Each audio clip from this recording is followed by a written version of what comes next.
ចិត្តមិនតនបានព្រោះធ្លាប់ជាសង្សារនឹងគ្នាតែមកពីបងទេដែលធ្វើឲ្យអូនឈឺចាប់អូនជាយាមកិច្ចមុខហើយថែមទាំងបិទលេខទូរស័ព្ទអូនស្អប់ព្រោះបងមានសង្សារច្រើន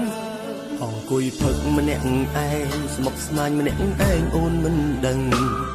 ពេលផឹកស្រាស្រវឹងទើបដឹងថានឹកដល់សង្សារចង់ខលទៅពេលនេះតើអូននៅជាមួយអ្នកណាឬអូនមានអ្នកថ្មីហើយមែនទេ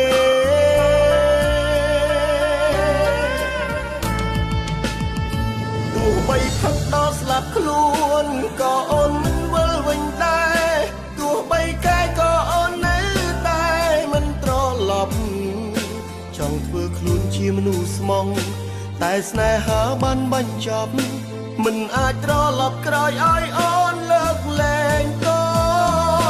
ខំផឹកស្រាបំបត្តិទុកផឹកបន្លប់រាល់បញ្ហាព្រោះដឹងថាជីវ៉ាអូនចិត្តរៀបការហើយគ្មានសិទ្ធិនឹកអូនទៀតទេព្រោះអូនមានអ្នកថែហើយគ្មានទៀតឡើយឲ្យបងបានធ្វើជាមនុស្សស្មោះ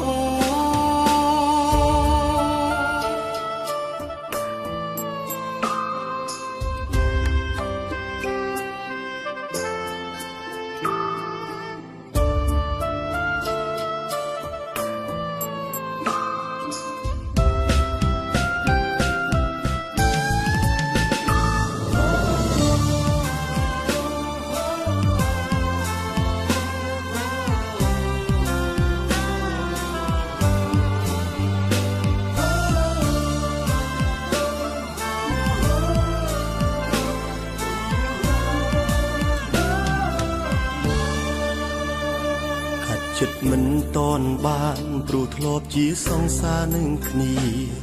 តែមកពីបងទេ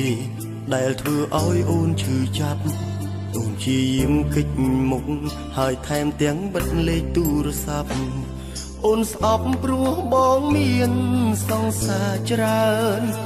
អង្គុយផឹកម្នាក់ឯងស្មុគស្មាញម្នាក់ឯងអូនមិនដឹងពេលផឹកស្រាស្រវឹងទើបដឹងថានឹកដល់សង្សារចង់ខលទៅពេលនេះតើអូននៅជាមួយអ្នកណាឬអូនមានអ្នកថ្មីហើយមែនទេ